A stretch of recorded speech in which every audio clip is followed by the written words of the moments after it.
Let's get this sports podcast party started, all right?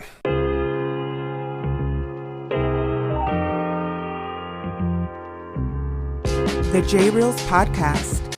What is happening, my good people? Greetings. How are you? How's it going? How's everybody doing out there? What is the latest and greatest? Hope everybody's doing well, feeling fantastic, in excellent spirits. Get ready for some classic podcasts this week, as I could do these in my sleep. With so much to unpack, you won't know what hit you, as the sports world will shift into fifth gear, as this is the J Reels Podcast with your host, J Reels. For my first timers, welcome aboard, and for those who've been banging with me going back to the very beginning, somewhere in the middle or even as early as this past Thursday, I welcome you guys and gals back, and what can I discuss here to kick off this week, which is going to be epic to say the least, with an epic World Series, which obviously I'll get to. But for starters, as I sit here in front of this microphone after an unexpected 5-month run, which came, I don't want to say crashing down, but just slowly but surely fizzled into the LA night, that this New York Met playoff run had to come to a close, because not only did they run out of magic, but they also ran out of gas. And for that, and you know me, people, I am not into moral victories. I am not into, we'll get them next year. You are never guaranteed as a fan that you're going to get to this point next year, or even the year after that, or beyond. And all you can think back is to the last time these two teams played in a National League Championship Series, How when the Mets were on the back end of an 80s run that should have brought them more than the one World Series back in 1986. How that bitter defeat to the Dodgers, that left not only just a bad taste in your mouth, but also disappointment that you could not even imagine. And despite the fact that they lost 10 out of 11 games in the regular season, the Dodgers that is, to the Mets, and knowing that the Mets should have gone on to face the Oakland A's in the World Series. The morning after, them losing Game 7 to Oral Hershiser, yes, I did wake up angry. Yes, I did wake up disappointed. Yes, I did wake up bitter. This morning, that wasn't the case, although it's 36 years later and 38 years without a World Series title. And all I could say is about this run, as tremendous as it was, I could just only hope and for a prayer to the baseball gods that somewhere last night in LA, after the dust settled in that locker room at Acrisure Stadium, that Steve Cohen probably asked one of his personnel to call the best restaurant there in LA to have them close shop, just to have it for the team to show up and to have one last dinner. Because in all likelihood, the team that was on the field and in that dugout last night, that's the last of you're going to see of these players play together on the same field. That's not to say the entire team is going to be disbanded, but my point being is that they probably were somewhere, hopefully together under one roof, knowing that they have a flight leaving LAX today to come back home to Queens to clean out their lockers and go off into the later part of the fall and into the winter with some questions that need to be answered, more so with the personnel, but a lot for the fan base to really be proud of. And this is why on this day, I have to say that I am proud to be a Met fan. And yes, I've had my moments throughout the years, especially since I've been doing this podcast, and even going back to 1988, as I mentioned.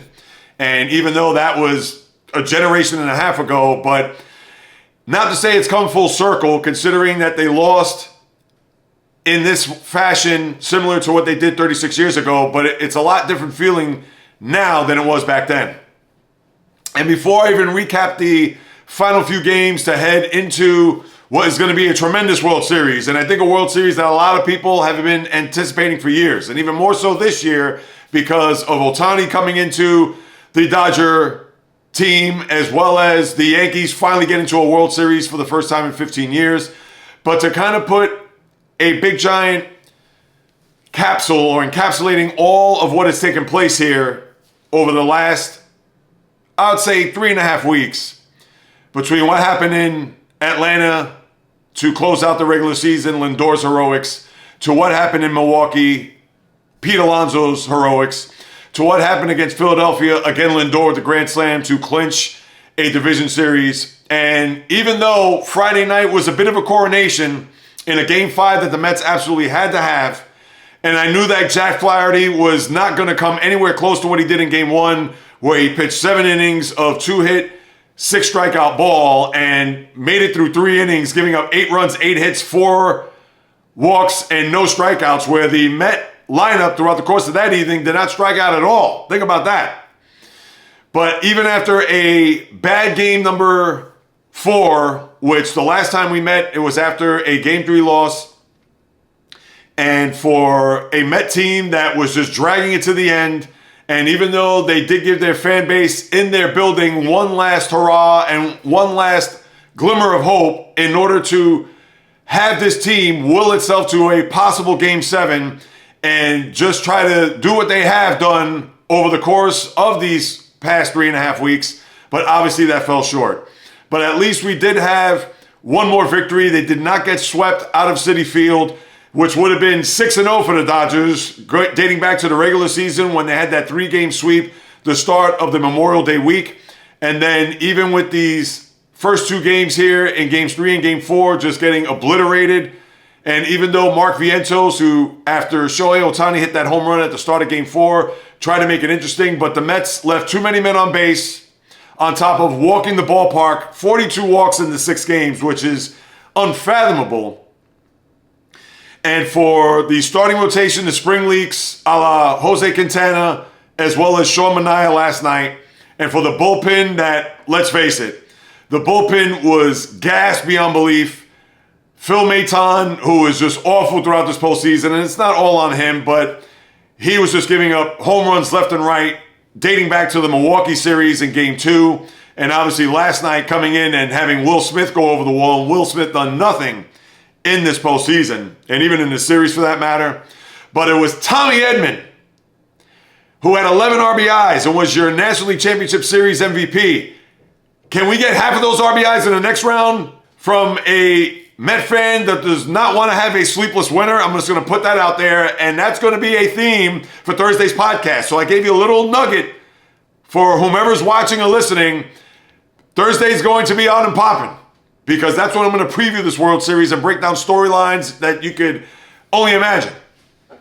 But for Tommy Edman, yes, that guy who just wrecked the Mets throughout this entire series with doubles, singles, RBIs, a home run that pretty much iced the series after getting the 2 runs in the bottom of the first after Pete Alonso got the RBI over the error there, which had him on second base. And I even thought at that point that if the Mets would have brought home Alonso there in that particular instance, not to say that would have changed the complexion of the game, but 2-0 is better than 1-0.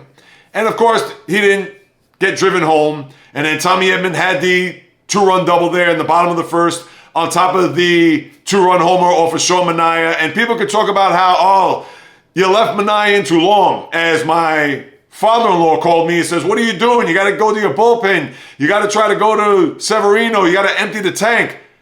And how I looked at it at that point, it's like, well, you got to save somebody for a possible Game 7. And I knew it wasn't going to be Kodai Senga. Obviously, you had Severino there.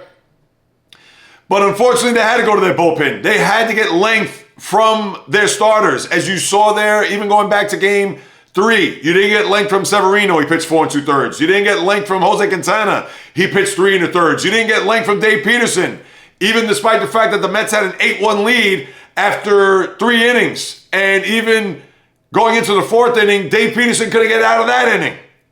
And even with a day off sandwiched between Game 5 and Game 6, that bullpen was toast. So it didn't matter who you brought in, other than Edwin Diaz, where a lot of people were probably up in arms. Why are you bringing in Diaz in the 4th inning of a game? You got to save your season at some point. You can't save him for the 8th or 9th inning when the Dodgers are going to be up as they were by 6 runs heading into the top of the 9th.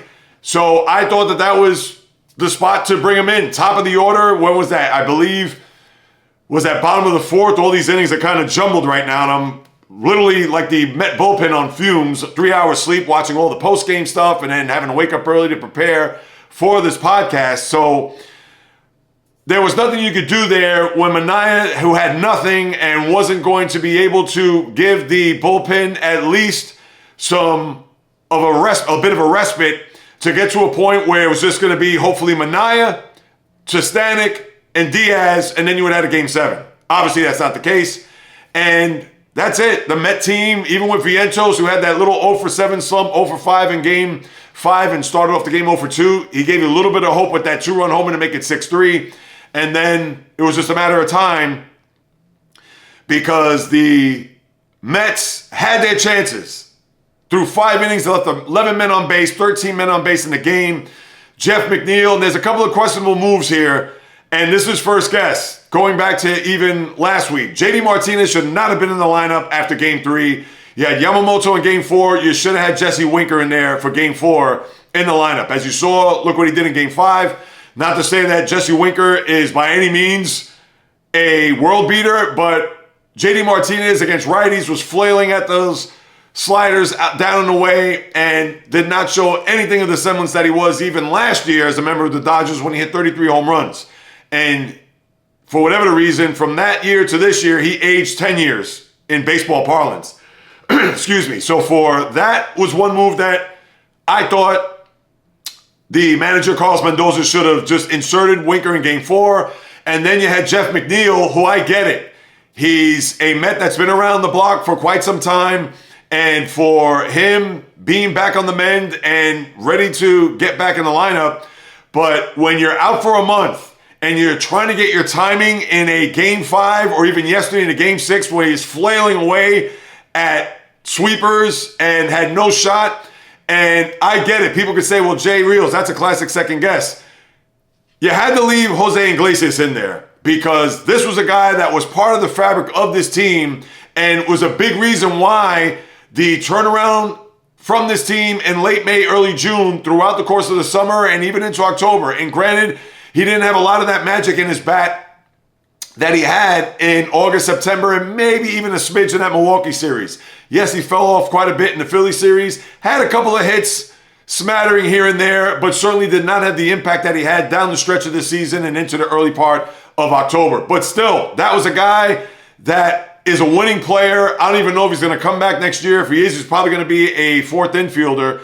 But to have McNeil, and I get it, McNeil is a bit more of a threat offensively than Iglesias is, but McNeil batted what, 234 this year? It's not as if he was batting in his 2022 form where he won a batting title that year.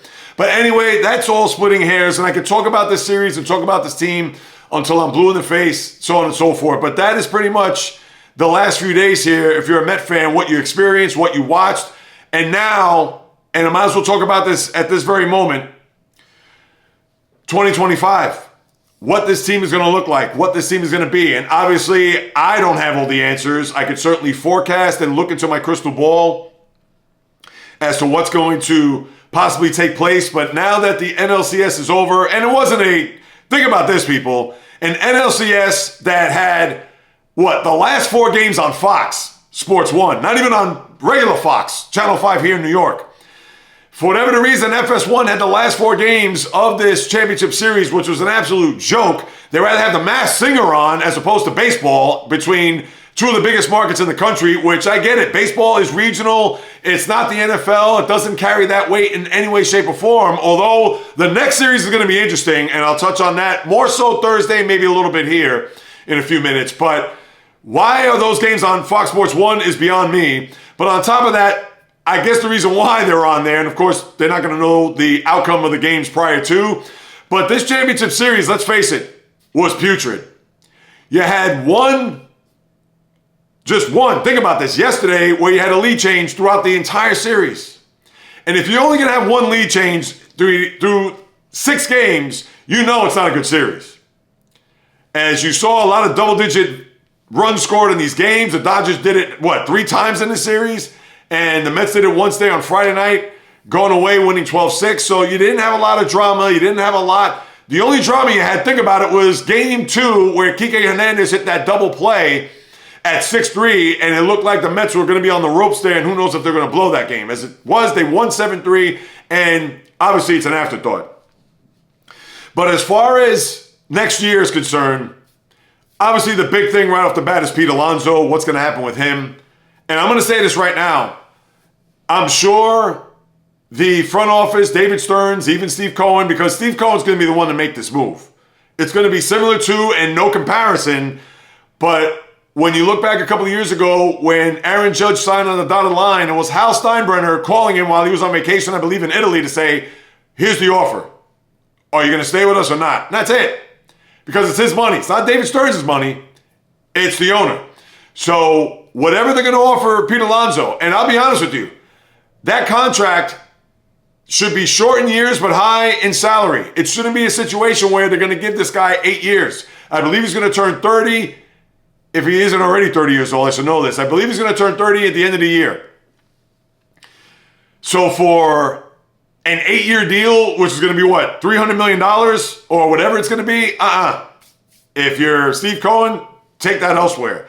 Because chances are, and I'm sure you've heard the rumblings, Mark Vientos could be your first baseman long-term if they cannot come to an agreement here between the end of the World Series and you would think the start of spring training. But Alonso, I couldn't even tell you, and I will say this, if he does walk, so be it.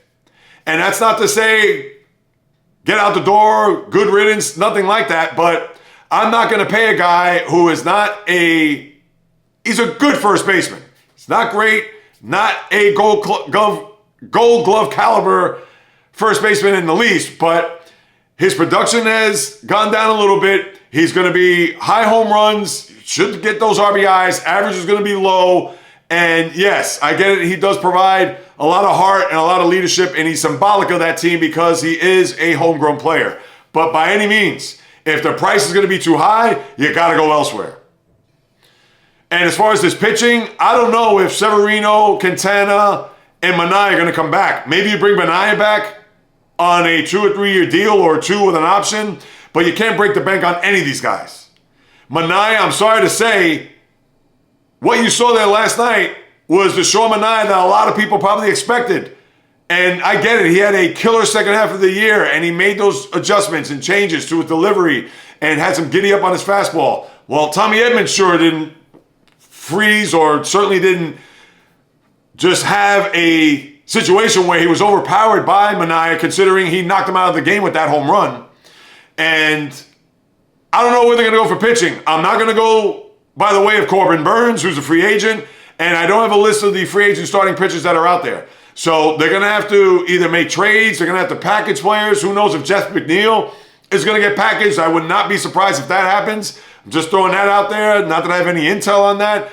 But because he has, I believe, 2 more years on his deal and about $20 million, there's no way they're going to trade him straight up for somebody else. He's going to have to be packaged, and they're going to have to get real crafty, the front office, in order for him to go, because you have a kid in Ronnie Mauricio who could be ready to be brought up to the major leagues. He's not going to play shortstop, his regular position. Chances are he is probably going to play second base, or unless he may play third base. I don't know what his range is and his arm is to play for third, if Vientos is going to be at first. So that's just something to put out there. But they're certainly going to need an upgrade, whether it be at first base, whether it be, obviously, their starting rotation, their bullpen, and who knows? Starling Marte's going into the last year of his contract. I don't know if they're going to bring back a guy like Jesse Winker, has 1 year, or as I say, he's obviously going to be a free agent. Nimmo's going to be your left fielder, and Alvarez is your catcher, who got hot there in the latter part of the series, which is a good thing. And that's your Met team moving forward. And that's how I'm going to look at what 2025 is going to be if they highlight those things that I mentioned and make significant upgrades, because they cannot be sustainable next year going in with guys that are relatively 3 and 4 starters in a rotation that are going to try to carry you to a World Series. And Kodai Senga, is he going to be your number 1 guy? I could see him being at best a 2. He should probably be slotted in as a 3. He's only making $15 million, and I say only $15 million because when you're looking at an ace, they're making in upwards of $30, $36 million a year. So you could slot Senga at 3 right off the jump. But who are they going to get on top of that? And I understand Corbin Burns has a relationship with David Stearns from his days in the Brewers. So who knows? I'm sure that's going to be the hot rumor throughout the course of this offseason. But Burns, good pitcher. To me, he's a 2. He's not a lock 1. So let me digress and move on to other things, because I could talk about, like I said, this team, etc., forever and ever. But again, valiant effort, proud of the team. No moral victories, I get it. But now the Dodgers, listen, well-deserved. They're better than the Mets. And for the first time in a long time, I don't wake up angry, bitter, disappointed. I actually wake up almost relieved, and I'll get to more of that come Thursday, that it's not the Mets playing the Yankees in a World Series, although I would have wanted them to be in a World Series, don't get me wrong, but relieved in a sense because of all the storylines that would have happened. And I guess I could just put the Mets season to bed right here. If there is any consolation of not making it to a World Series, and let's just say, for argument's sake, if the Mets would have won last night and won tonight in Game 7 to go to a World Series, and who knows, maybe destiny would have been on their side. But chances are, if they were close to running out of gas in this series, they certainly would have been kaput against the Yankees. And I would not have been able to endure another World Series defeat at the hand of the Yankees, on top of them sweeping the Yankees in the regular season, which that would have been all the talk going into this World Series if that was the case. And you know what would have happened? Not to say the Mets would have been swept, but chances are the Mets would have lost, and that's it. And Juan Soto going to Queens, I'm not even going to entertain it. Now let me move on. As far as the other team in New York, the Yankees, and give them all the credit, they finally played into some games that had some drama, that certainly had them show their mettle. I don't want to say they're battle-tested, because even with that game there on Thursday night, the heroics of Jhonkensy Noel on top of David Fry that brought the Guardians back into that series. And even with the Guardians being pesky and spunky and feisty, as my father-in-law said last night, and yes, they did challenge the Yankees big time. But guess what? Pesky and feisty, that's not going to get you to or even win a World Series. You have to have the talent. And there's no way that that pop gun offense of the Guardians is going to contest against the big bad Yankees. It's not. And you saw that, despite the fact that they scratched, clawed, had leads, etc. I get it. And that's why I give kudos to Stephen Vogt and the Guardians for their effort. But one more time, they have no shot. And I even said this on Friday night, where my wife was getting at me because with the Yankees having a 6-2 lead, and it looked like they were going to go away comfortably, and then they came chipping away, till they tied the game there in the, I think it was the bottom of the 8th. And she got all upset, and I said, the Yankees, there's no way they're going to lose this series. They're not. And what happened? They won in 5 games, which is what I predicted at the start. Similar to the Dodgers winning in 6. And I don't get a lot of things right on the podcast, but I certainly got that prediction right. But for the Yankee team to then bounce back the way they did in game number 4, they started off that game with the 2-run homer there by Juan Soto, and then Stanton had the 3-run homer later on, although, again, Guardians came fighting back, and then in the 9th inning, and now I got to pin it on this guy. When you have a strength like the Guardian bullpen had, and you don't deliver, then you don't have any strengths. Because that bullpen with the Cade Smiths in the world, and the Hunter Gaddis, and the Emmanuel Clases, I don't want to hear about Clase anymore as an elite closer. He could close all the games against the White Sox, against the Rockies, against the Angels, against the dregs of the league. And this isn't to knock his talent, because we all know the kid has talent. And as evidenced by his saves, 47 out of 50 in the regular season, his 0.64 ERA. But then when you get to October, it is a whole different animal. I say it 1,000 times. Walt Frazier, the all-time great New York Knickerbocker, won 2 titles in the 70s. You make your name in the regular season and your fame in the postseason. And Emmanuel Clase has done anything but make his fame in the postseason. If anything, he's infamous for blowing these saves.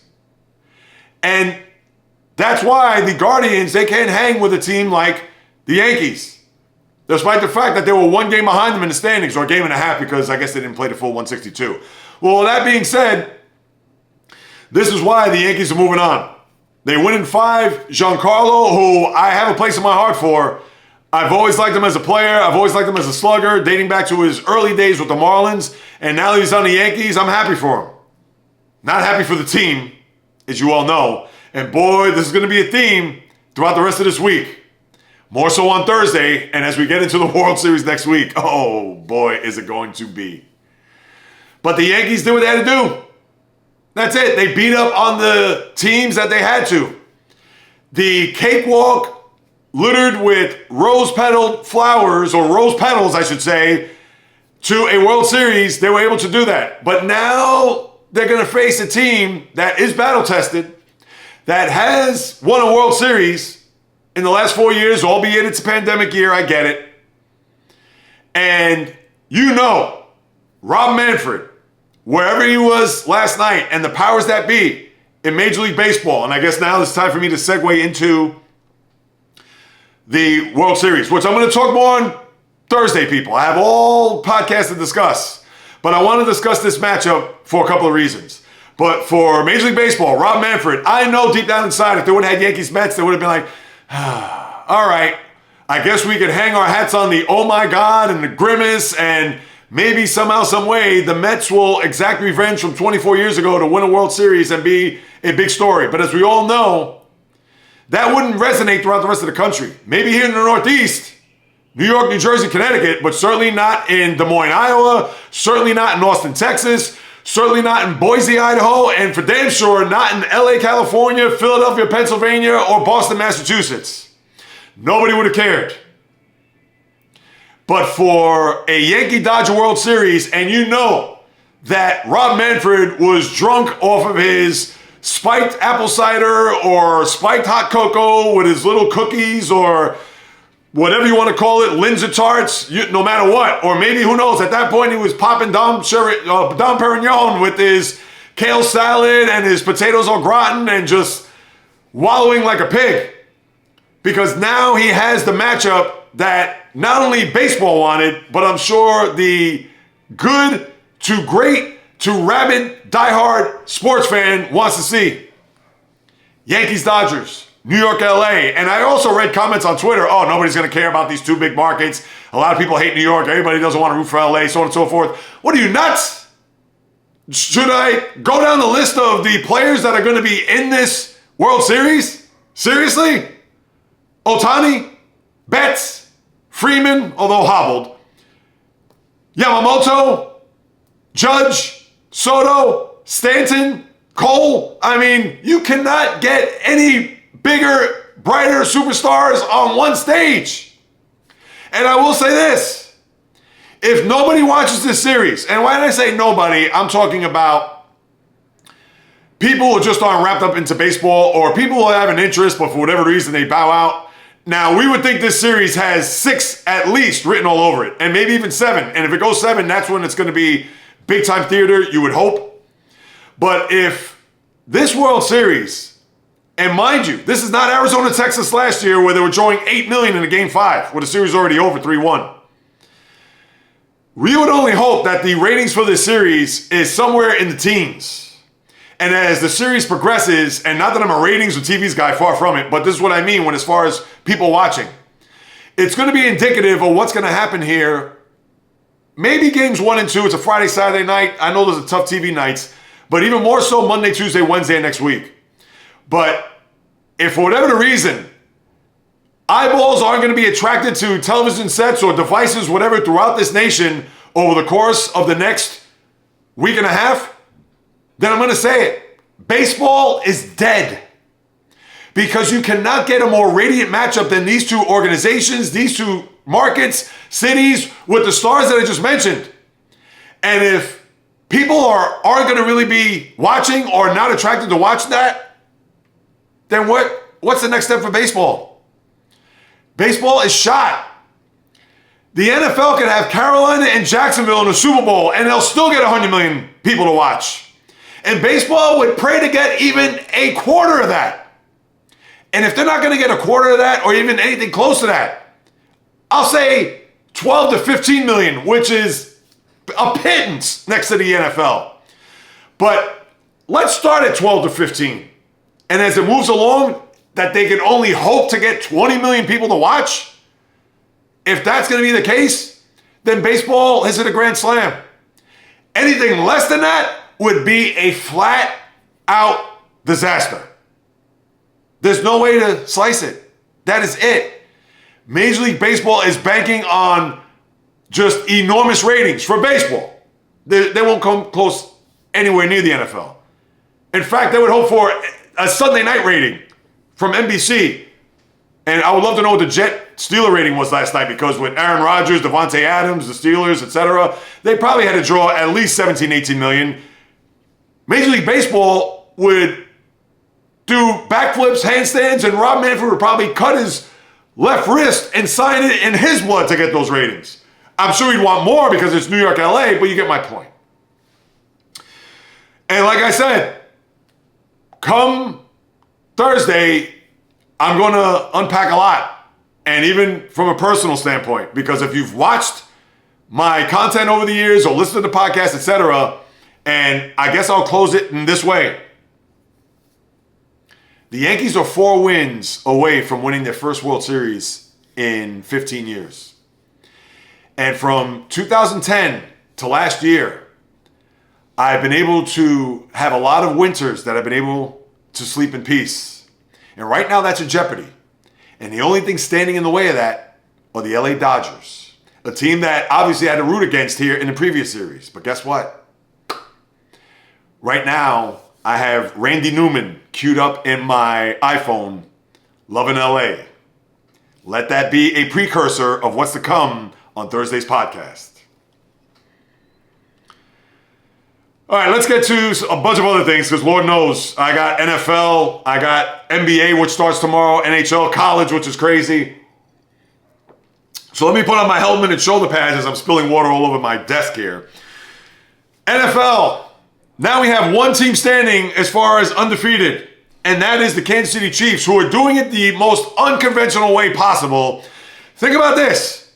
If I were to tell you on this date, which is October 21st, that Patrick Mahomes barely has 1,400 yards passing, has 6 touchdowns, and actually more interceptions than touchdowns over the course of the start of the season. If I were to tell you that, and then ask you what the Kansas City Chiefs record is, you'd probably say, ooh, 3-3? Probably 4-2 at best. I'll say that. Is that right, Jay Reels? They're undefeated. Excuse me. They're the one team that is left after the Minnesota Vikings got knocked off yesterday by the Detroit Lions, and now the Lions have a leg up on the NFC North as of right this second, and that was a big game because the Lions, who got off to a nice lead, was a 21-7. Well, I'll get to them in a minute. But as far as the Chiefs, they played the Niners in a Super Bowl rematch. And although they put up 28 points, a lot of those on the ground, with Patrick Mahomes rushing for 2 touchdowns, Kareem Hunt doing the same, 154 passing yards, which is the lowest in a start by Patrick Mahomes, who actually finished the game in his career. And they still won going away. Now, granted that the Niners, and this is a two-in, or I should say a two-way tie-in, where Brandon Ayuk, who signed a big contract this offseason, tore his ACL, or the likelihood of him tearing his ACL, and I'm sure we'll get confirmation of that at some point today or in the next 24 hours, where he's going to be done, on top of Christian McCaffrey being out, and then you had Trent Williams getting ejected there yesterday, and the Niners are a shell of their selves of last year. So the Chiefs, who by all means, doing it more defensively than offensively, not having the weapons there. I'm sure they're going to trade for somebody. They have to trade for a receiver. And I mentioned Mike Williams last week in light of Devontae Adams going to the Jets after being traded from the Raiders. And I don't want to say they're doing it with smoke and mirrors, but they're really doing it as a team. Because who would have thought 6 TDs to 8 interceptions, and Patrick Mahomes, who by far best quarterback in the league as we know, we get the resume, and his team has overachieved based on their 6-0 start, which is mind-boggling when you think about it. And the Niners, not to say they're going to have a long season, because I think that they're going to win the NFC West when it's all said and done, despite the fact that the Seahawks won yesterday and they beat the Falcons badly down in Atlanta. Now Atlanta's going to face a gauntlet in the second half because they're 4-3. Tampa plays tonight against Baltimore, so that's going to be interesting to see if Tampa could now overtake the NFC South. But as far as the Falcons, they've already played 7 games, and 5 of those first 7 games have been at home. So now the remaining part of their schedule, which is 10 more games, are going to be 6 on the road, 4 at home. So something to keep in mind of if you're a Falcon fan out there, knowing that the latter part of the schedule is going to be a lot trickier. Although it's not a hard schedule, but a lot of those games are going to be on the road. And as far as the Niners go, all you could say is we're a game under 500. Yes, we're 3-4, and certainly did not match wits against their Super Bowl counterpart yesterday. And Brock Purdy, 3 interceptions, did not play well.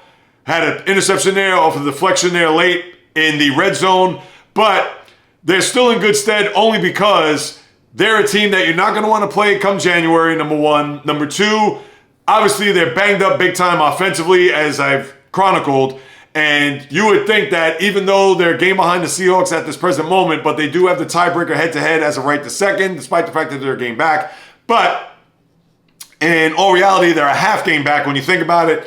But the Niners certainly have a lot of work ahead of them, and you have to wonder whether or not they have the Cowboys coming in Sunday night, so that's going to be intriguing with the Cowboys coming off of a bye and trying to get their season on track after being embarrassed by the Lions. So that's going to be a game to watch there Sunday night, and to see if the Cowboys could find whatever mojo that they have in order for them to not go into the tank, considering what happened there in that last game. But the other big story that was very odd happened to be with my team, and for whatever reason, Mike Tomlin was mum as far as who the starter was going to be for their game last night against the Jets, and I'll get to the Jets as well. But for George Pickens, in an interview there, I believe on Friday, when asked about just Justin Fields overall and even Russell Wilson, their practice, because as we did hear that Russell Wilson did take first team reps, and even though Tomlin was tight-lipped about it, but when asked, George Pickens, the wide receiver, did come out and say that, oh yeah, Russ is going to be the starter here come Sunday. And for whatever reason, Tomlin didn't say anything, and I didn't hear anything throughout the course of the weekend, and I didn't get to watch the Jet-Steeler game last night. I was fully invested in the Mets. I was flicking back and forth, but I didn't get a good grasp of this game. But watching the highlights and reading a lot of the play-by-play and the timeline of the game, Russell Wilson actually had a very slow start, and the Boo Birds came tumbling down from the reaches of Heinz Field. I know it's Acrisure Stadium, but he did bounce back nicely, had a good final 3 quarters, had a couple of touchdowns, ran in for another, and the Steelers, who were down 15-6, and I thought to myself, oh boy, this is not looking good. From that point on, ran the table with 31 unanswered points. They went 37-15. They had a cosmetic touchdown there late to make it 37-15. And Russell Wilson, based on what I saw and based on even from some of the things that I read, looked like he was not only ready after a rusty start, but could this be the guy that's going to carry this team now that they're 5-2? They have the Giants coming in to play another primetime game on Monday night, and the Giants coming off a debacle there yesterday against the Eagles, which I'll get to in a second. But who knows? They could be 6-2, and then they have the Commanders after that, which I believe they have their bye prior to that game. Let me just double check that. I should know off the top of my head. Yes, they do.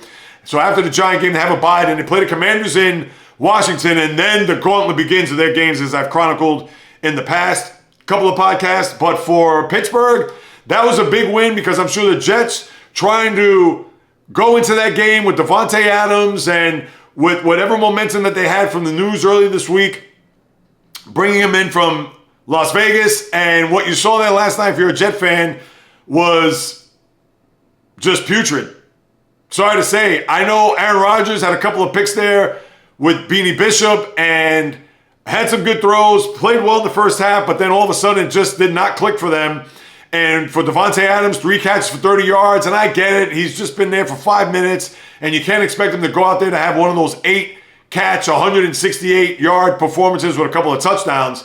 He's going to have to get acclimated, but still, that has to be just a bad taste in your mouth if you're a Jet fan, and even the head coach for that matter. And we know Jeff Ulbrich is not going to be the guy that's going to be the long-term answer on the sidelines for a Jet team. And Steelers, good for them, because now they're going to have to keep pace with the Ravens. Ravens, like I said, in Tampa tonight. Big Monday night game. You have 2 Monday night games tonight, with the others being Chargers and Cardinals. That's on ESPN+. That I'm not even going to bother with. Baltimore, Tampa obviously have an interest, considering with the division and with the Steelers, of course. But besides that, other than that game, which had obviously ballyhooed with the Jets, Houston, Green Bay, which Green Bay had the field goal there late in the game, as you saw. And that was a game where C.J. Stroud was just not good. Didn't even throw for 100 yards. I believe what was his stats. I think he threw for 81 yards in the game. Or 88. He was 10 for 21. Although Joe Mixon didn't have a big game on the ground. And I didn't really pay full attention to this game. But that's a big win for the Packers as they keep pace with the Lions and the Vikings in the division. And let me go back to that Lion game, because that was one which was back and forth, a game that a lot of people had on their radar because of the implications. Vikings were undefeated, coming off of a bye, and then the Lions coming off of that blowout against Dallas, even though they didn't have Aiden Hutchinson, as we know, with the fractured leg. But for Goff to be 22 of 25, very efficient game for him. They got out to a big lead where they scored 21 points there in the second quarter. And then the Vikings chipped away, made it a one-score game. And then it was back and forth until the Vikings were able to get a touchdown there with about 5.5 minutes, a little bit over 5 minutes to go. Actually, less than 6 minutes to go there in the fourth quarter. And just when you thought maybe that they were going to hang on there to win a game and put themselves a game and a half ahead of the Lions, what happens? The Lions came down after a change of possession, came down, and Jake Bates kicked a field goal there with 15 seconds to go, 31-29. And what was big there, after the Vikings took the lead there at 29-28, they weren't able to convert a 2-point pass conversion, which would have been a tie game in all likelihood going into overtime. But that 2-point conversion was huge, and therefore the Vikings get their first loss of the year. Now, I don't know if there's a big turnover here late in the game. Again, I was wrapped up in a couple of other things throughout the course of the day, and following from afar, trying to get a grasp of this game, it just seemed to me that the Vikings fell short, as I just detailed, and now the Vikings have the front-running edge there in the division with the Packers up the rear. And with the Bears off with a bye yesterday, they're 4-2, and although they've beaten some bad teams along the way, but you have to throw them in as a team that is a game and a half behind the teams there in the NFC North. Other than that, the games yesterday were just pitiful. Am I going to get into New England and Jacksonville? The 9:30 London game? Absolutely not. Jacksonville, and that was a big game for them. They needed to win that game, or Doug Peterson, the head coach, would have not made it on the flight back to the States. And Drake May showed up and showed out. Now, again, I don't know if a lot of these stats that he had were in mop-up time, considering that the Jaguars had a big lead. But for Drake May, 26 of 37, 276 yards, had a couple of touchdowns. So he did have a very good game, something to build on for the Patriot fan. But then you also had Seattle beating Atlanta, as I talked about there earlier, where Seattle got off to a good start and obviously put away the Falcons there late. And for them to get the lead back in the NFC West, and the Falcons now scuffling and hoping that the Ravens beat the Bucks today in order to keep their stranglehold, if you want to call it that, on first place. But the other games the rest of the day, Cincinnati, Cleveland. Let me bring this up about the Browns right now. We know what happened to Deshaun Watson. If their fans are going to boo Deshaun while he was injured or cheer, whatever, they need to find something else to do. That's just a terrible job. And I understand that he has been god-awful, Deshaun Watson. And I get it. He's trying to make a living. I can't knock his hustle. But boy, for what he's getting paid and to get those results, terrible. Just no ifs, ands, buts, maybes about it. But now here's the other thing, that if you're a Brown fan, you got to be sick to your stomach. That the owner, Jimmy Haslam, for whatever the reason, and I get it, maybe the stadium there by the lake, which was formerly Cleveland Brown Stadium, I don't even know what it's called now. It's probably some energy company in the area. But for the owner, and despite the fact that the mayor, they're trying to say, no, let's keep the team here. I get it that he doesn't want to refurbish the stadium, but we've seen these refurbishes throughout the course, whether it be Soldier Field, and I understand that it's not what it once was back in the day, but I get it that you have to keep up with the Joneses, with the luxury suites, with the amenities. Obviously, the facility needs a facelift in the worst way, but for Jimmy Haslam to say, I want to build a domed stadium in a suburb, which I guess off the top of my head is, from just looking on the map, is about 20, 25 minutes, maybe up to a half hour outside of the city limits of Cleveland. A, why do you want to have a dome stadium? I guess if he's going to build it and have public money get flushed into that, where you can have more events there, maybe even Final Fours, things of that nature, forget about it. Jimmy Haslam, sell the team. Keep the team by the lake. That is where it belongs. And I understand you're the owner, you can do whatever you want, but to put it in a suburb outside of Cleveland, this is why the Browns are a laughingstock. And that's all I'm going to spend time on that, because that is just an absolute disgrace. I mean, that's all there is. I mean, come on. That franchise is a disaster. But anyway, I digress. And the other games yesterday, well, Cincinnati beat Cleveland. That was the big picture. And Watson looks like he's blew out his Achilles, so he's done for the year. So now you're going to have Dorian Thompson-Robinson, or even Jameis Winston, who I believe had made a comment. I didn't get to see it, and I probably should have saw it before I got on the air. But it had to be directed, I think, to the fans, which obviously is a no-win situation. But in this case, if it's directed towards Watson and their pleasure of him being out of the lineup, considering how inept he's been, still, you shouldn't boo, even cheer for that matter. The Eagles, in the return of one Saquon Barkley, who had a touchdown, 17 carries for 176 yards, as he ran roughshod over that Giant defense, on top of Daniel Jones being benched for Drew Lock. What? I understand things are bad there, and yesterday it was just a brutal day for the New York sports fan. Mets, Jets, Giants. If you're a Liberty fan, maybe different. I'm going to get to them later on. But 28-3, Barkley just stiff arms the fan base, front office, the entire organization, and just pathetic. And even though Brian Daboll, the coach, who right now has to be skating on thin ice, said that Daniel Jones is the quarterback moving forward, he just wanted to switch it up to get a spark, and Daniel Jones, his response, I didn't like it. So who knows what that relationship's going to be like moving forward. And I get it, Daniel Jones has not been good, but man, I guess to put it all on him, rough. Just like the rest of the schedule. Rams beat the Raiders 20-15 out at SoFi. Do you really care? Absolutely not. The Commanders beat the Panthers. I know a big story coming out of this is Jaden Daniels and his ribs, and that's going to be a huge story moving forward.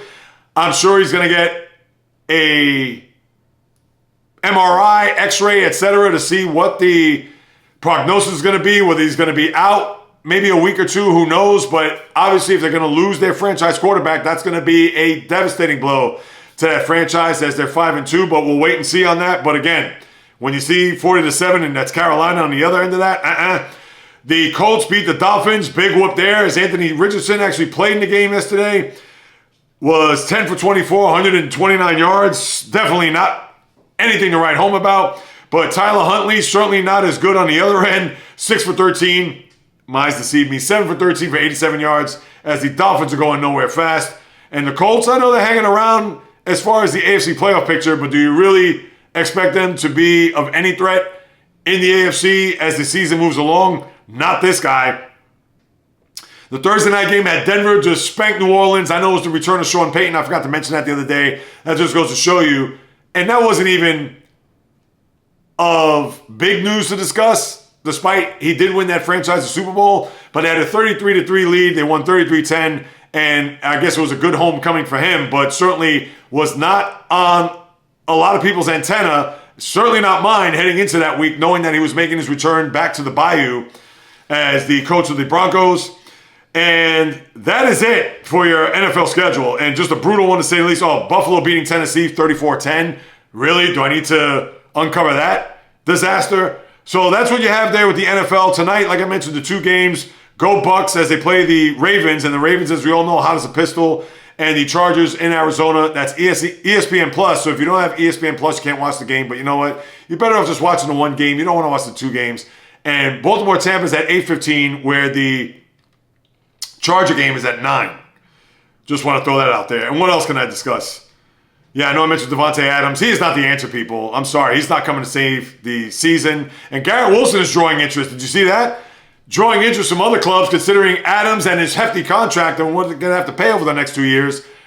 And maybe they're just trying to tap the phone lines to Joe Douglas to see what they could pluck to get Garrett Wilson, who's a very good receiver and certainly contributed in the game last night, but they're not fielding any offers or calls to that degree.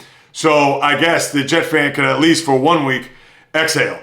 Now let me move on to college because that has been intriguing here over the last couple of days. And I know last week I threw a bucket of ice water on it, considering that teams that had lost and what does that mean for the big picture of the college football playoff? Absolutely nothing. And you could almost say the same for what happened here on Saturday, especially when it comes to Alabama. I'll get to them in a second. But as far as the Georgia Bulldogs, they're the story. Offensively, they were terrible. Carson Beck, that game was, 3 interceptions.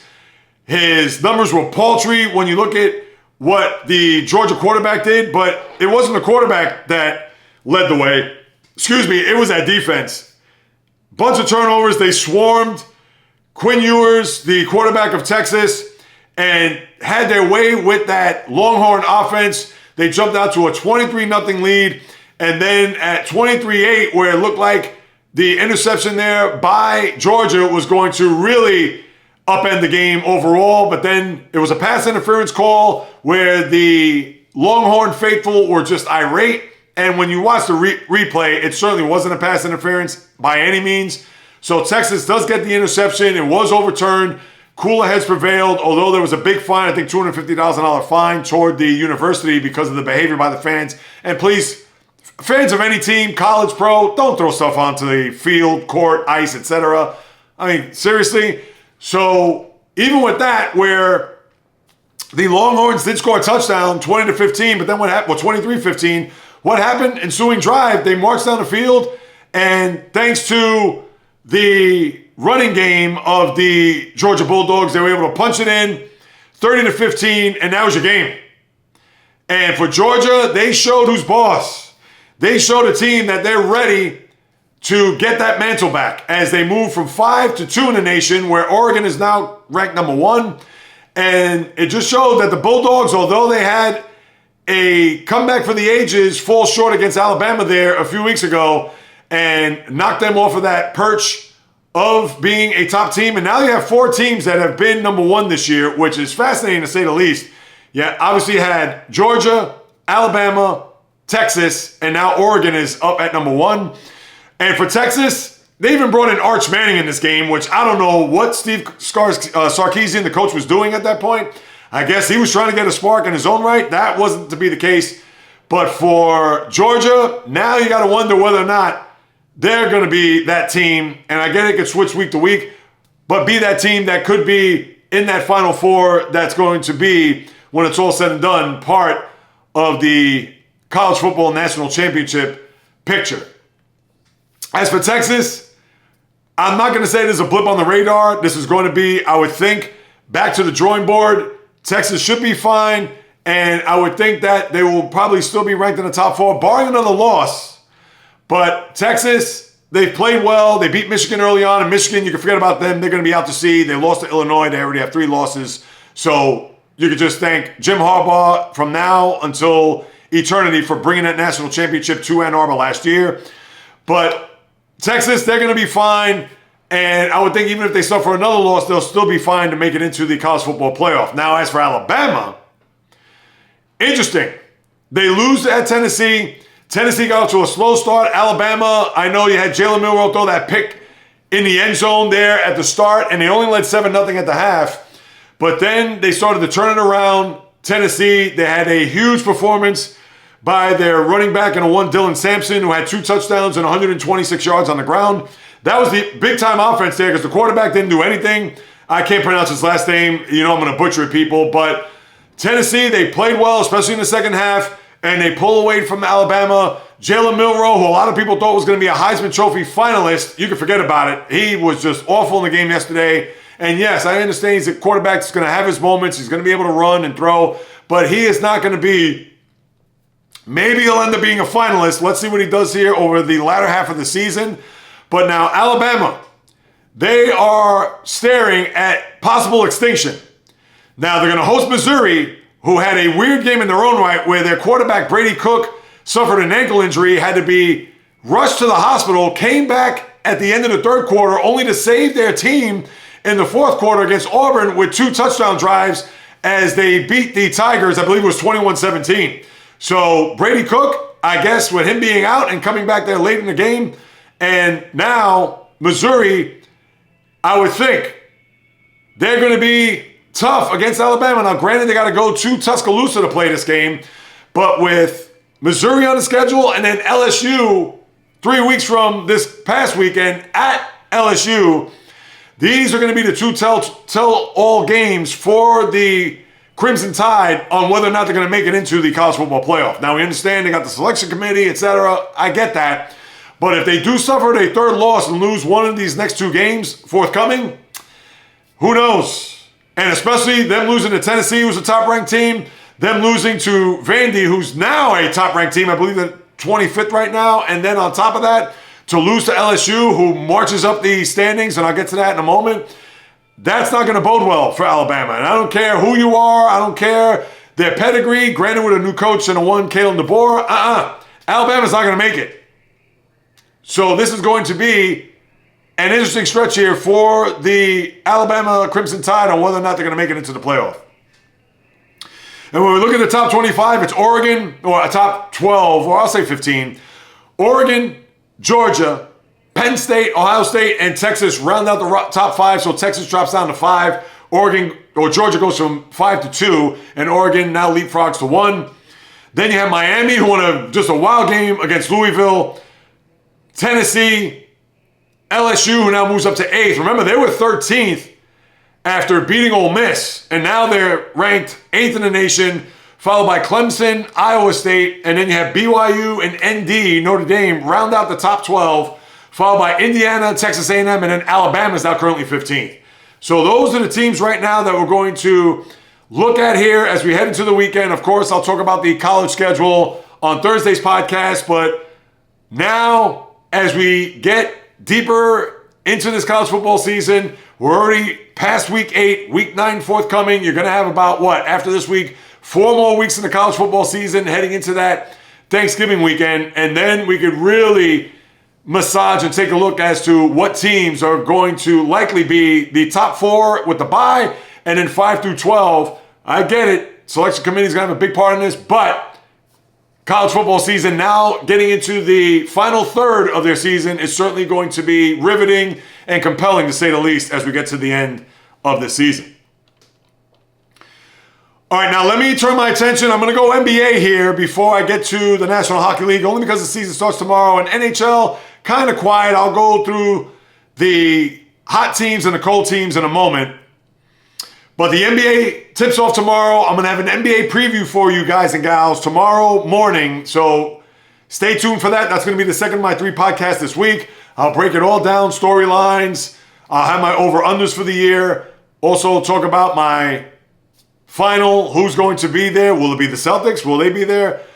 All that I'll have. Surprises, disappointments. You know I got you covered when it comes to that. But with the banner being raised tomorrow night, in Boston, banner 18, Celtics get their rings. The team is pretty much intact. I know they let go of Lonnie Walker IV. They signed him here early on in training camp, but they let him go. I believe they liked him, but it was just a roster cut that they had to do. And the Celtics, other than Porzingis, they are healthy, but pretty much the same team that they brought back from last year. So let's see if they could really run it back and defend their title with obviously game 1 tomorrow against the Knicks. And you know the Knicks fans geeked up. They've been ready for this game, have it circled on their calendar, and all I can say is this. I'm looking forward to it, can't wait to watch it, and obviously I'll talk about it a lot there on Thursday's podcast. But my second thing I want to get into, I'm sure you heard the news about Kawhi Leonard, and if you're Steve Ballmer, the owner of the team, and I know he had a recent 60 Minutes piece that I haven't watched, it's on YouTube, I do want to watch that before tip-off, where they're going to unveil, and they already have during the preseason, but the brand spanking new Intuit Dome in Inglewood, right down the street from the old Forum where the Lakers and even the LA Kings hockey team used to play, and of course SoFi, where the Rams and Chargers play, are now going to build their own identity. And this building, which is, you talk about state of the art, from what I've seen, and not that I've gotten a full view, because that's another video on YouTube I gotta watch, it's almost SoFi light. because of the scoreboard in the arena, because of all the bells, whistles, this is of the utmost that you could ever see in an NBA arena. And I can't wait. I know Phoenix is going to play the Clippers there Wednesday night on ESPN, which you'll see the building in full bloom. So for those who are curious and want to see what the building is like, you could certainly turn it on there Wednesday night, 10:30. But to go back to Kawhi Leonard, and if you're Steve Ballmer, you have to be just kicking your rear end as to why you had to ask yourself, why did you sign Kawhi Leonard to that 3-year extension toward the end of last year? I know when he's healthy, he's one of the top players in the NBA. I know of his pedigree, a champion in San Antonio as well as Toronto in the 1 year that he played north of the border. But for Steve Ballmer, and I get it, he's got bucks and he could get whomever. But I'm sure in a private moment, when the news came down, having his little coffee crumb cake with his chai latte, to know that he's going to be out indefinitely with this knee injury that does not seem to heal. And I get it. He's had torn ligaments, the ACL dating back to the postseason in 2021. This sucker still hasn't healed 3 years later. You have to be aggravated if you're Steve Ballmer. Yeah, 1,000%, but more so angry at yourself for extending this guy. And I get it that you had to do it. Because you have this new building, you have to sell season tickets, you have to entice this fan base to say, all right, now we're finally going to have our little corner of the world in LA where we're not sharing a building with the Lakers, with that franchise, with their 17 banners, with West and Baylor and Chamberlain and Kobe and Magic and Kareem. You know the names, you know the pedigree, you know everything about the Lakers. So now he has a chance to build this arena, to have the fan base come to their own building. And I get it, you have to have a face of the organization. Did it have to be Kawhi Leonard, knowing that he has an injury history from New York to LA? I'm sure he may be kicking himself as far as not giving a deal to Paul George, which would have been similar, and I get it. He would have been in the luxury tax, etc., where it would have been, 3 years for $160 million? That's all that Paul George wanted to stay home. And instead, he got the 4 for $212 with the 76ers. He didn't pony up, and now he's going to have to suffer with the likes of Terrence Mann and Tyronn Lue, of course, on the sideline, being the guy that's going to look over this team with James Harden and guys like that. I mean, and for Leonard, he's 33. He might as well be my age, with his body and his recovery, and etc.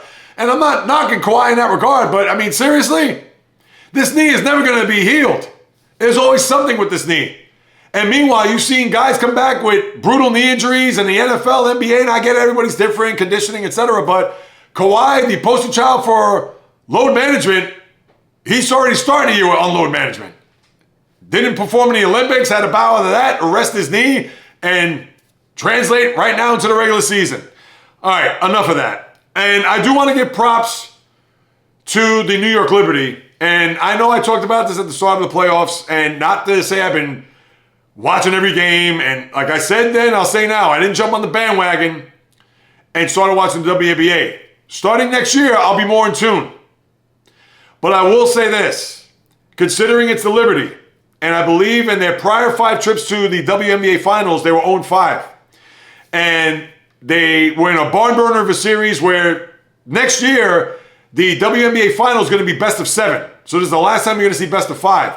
Where they went at it with the Lynx. And I know Sabrina Ionescu had that 3 that was made, I believe it was in Game 3, which the Liberty took a 2-1 series lead. And they were actually down 0-1. They had an 18-point lead, which the Lynx came all the way back from.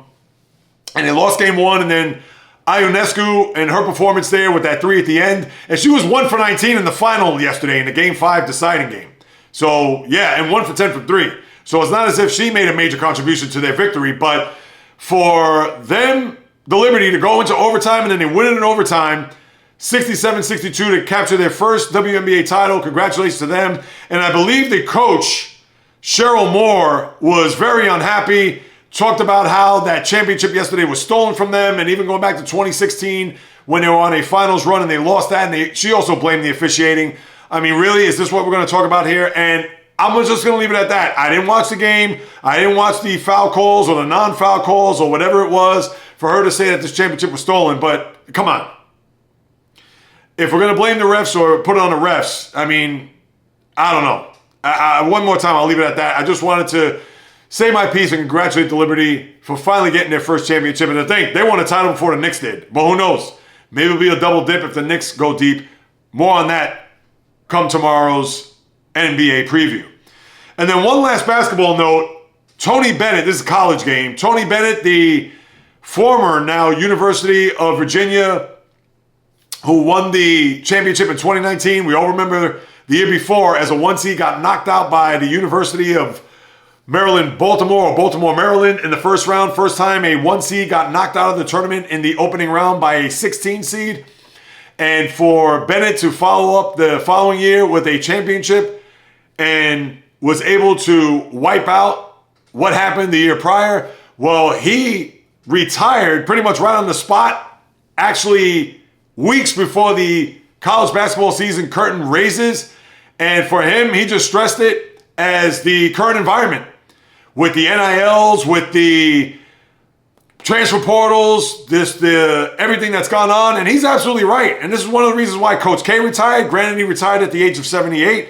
And even Nick Saban had made a comment about how the college game is different now. And we all know Nick Saban recruits with the best of them. And he has championship teams year after year. But even he thought, I can't compete. I can't lure these kids in if you're going to have other schools with NILs and things of that nature where there's no way that I could sustain that and have teams to make it to a championship. And even with him going to a Final Four last year, even he thought not to come back because of the state of college sports.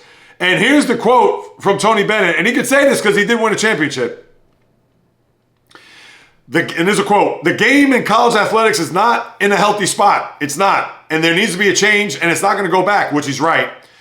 "I think I was equipped to do the job here the old way." Obviously, prior to the NILs and the transfer portal. "It's going to be closer to a professional model. There's got to be collective bargaining. There has to be a restriction on the salary pool. There has to be transfer regulation restrictions. There has to be some limits on the agent involvement to these young guys. And I worry a lot about the mental health of the student athletes as all this stuff comes down." Guess what, people? He is spot on, 1,000% correct. And college sports, as corrupt and as just brutal as it was prior to all this, is only going to get worse. Because these guys are making a fortune off the field, and I'm sure the agents are in their ears saying, "Oh, we're only going to play 1 year if you're in college, or if you're a big-time college football player. Yes, let's get all the money we have, because if you get hurt, at least you're going to have that nest egg." And yeah, they're going to play the sport and hopefully get to the NFL, but we all know the NFL is a crapshoot. And unless you're a big-time quarterback playing at a big-time program, or wide receiver, or pass rusher, offensive lineman, linebacker, etc., there's no guarantee. So I give it up to what Tony Bennett said there as far as the sport just being a shell of its old self and trying to recruit and keep players on the team where with transfer portals and things of that nature just disrupt that from here to kingdom come. And now as I lace up my skates after I take off the high tops and go around the ice, and this is going to be brief, people. Right now you have one clean undefeated team in the National Hockey League, and that's the Winnipeg Jets, who had a big year last year, and they fizzled out in the opening round, as we know. But for Winnipeg, 5-0. The other team that's undefeated is the Rangers and the Calgary Flames, but they're both 4-0-1 with some overtime losses. So although they are typically undefeated, but not clean the way the Winnipeg Jets are, so they're the last team standing as far as that goes. You had the Stars, who were undefeated, but 2 games ago they lost to the Washington Capitals, so they are currently 5-1 as they got back on the beam with a win there last night. And then the teams that have gone off to very slow starts, we talked about that last Monday, where Edmonton had not won a game. And remember, they got off to a very sluggish start last year where they fired their coach 12 games into the season. And then they brought in Chris Knobloch, and we understand what their trajectory was last year with the 2 big-time winning streaks and then going to a Game 7 of a Stanley Cup final after being down 0-3, as you know. But then we also talked about Colorado, the Avalanche, starting off 0-4 there on Thursday's podcast, to where Avalanche with all their firepower, and for them to get off to a very slow start, unbecoming of them. Well, then now I have the San Jose Sharks 0-4-2 to begin their year. And remember last year, I believe they started off 0-8 and maybe even 0-10. Early stages of maybe even threatening the 74-75 Washington Capitals, where I believe they were 8-67-5 in the regular season. And they certainly did not come anything close to that, as they surpassed that 8-win total and then have to flirt with, I guess you could say, immortality, but in the bad ledger when it comes to futility in a regular season for the NHL. But now you have the Nashville Predators, where they bring in Steven Stamkos and Jonathan Marchessault, two teams that have won Stanley Cups here over the last 3-4 years, and they're 0-5. And guess what, people? I picked the Nashville Predators as an over this year at 99.5. So could the Predators start to get on the win column? And maybe, I get it, it's only 5 games into a long season, but still, not a start that a fan of the Predators or even a guy like myself, who, in fairness, not that I put any shekels down on them, but for them to get off to an 0-5 start, definitely not the start that I thought that they were going to have, considering some of the imports that they brought in and trying to build off of last year where they lost in the first round of the postseason. And that was to Vegas, I might add, and a brutal game 4, I might add. They had a 3-1 lead with less than 3 minutes to go, and they spit the bit. So let's see if Nashville could get themselves on track and have a big year to where they could eclipse the 99.5 point mark. And that'll do it, my good people. Another episode just about in the books. As always, thank you so much for stopping by. Thank you so much for carving out precious time out of your day to listen to what it is I have to say about what goes on in the world of sports. And you certainly want to tune in tomorrow for the NBA preview, and Thursday where I'll preview the World Series. And I'm going to sprinkle a lot of personal dust on that because, I'm going to have a lot to get off my chest at that point. But as always, the podcast, Apple, Spotify, jreels.com.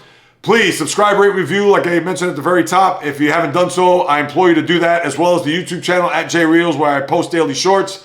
So please tap into those platforms as well, on top of any of my socials. If you have a question, comment, or suggestion, Instagram, TikTok, Facebook, the J-Reels Podcast, Twitter, X, JReels1, just a number.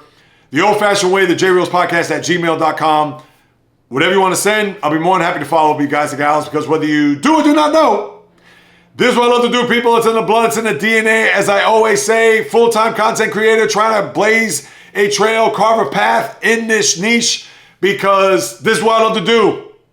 And I need all the support that I could possibly get, people. So send this podcast, whether you watch on YouTube, on Spotify, listen on Apple, the website, jreels.com. Send it to your family, friends, foes, frenemies, the casual, the diehard, the rabid, the kooky sports fan in your life, because each and every time I sit in front of this microphone and in front of this camera, I will deliver nothing but passion, fire, fury, energy with my thoughts, opinions, critiques, praise, analysis, feelings on anything and everything that happens on the world of the diamond, ice, gridiron, hardwood, golf course, racetrack, tennis court, boxing ring, octagon, you name it. From my lips to your ears, from my heart to your soul, from where I am to wherever you are, the J-Reels Podcast always comes correct, direct, and in full effect. From the South Bronx to South Beach to South Central to South Pacific and all points beyond, peace, love, and God bless everybody. And until next time on the J-Reels Podcast, on the flip, baby.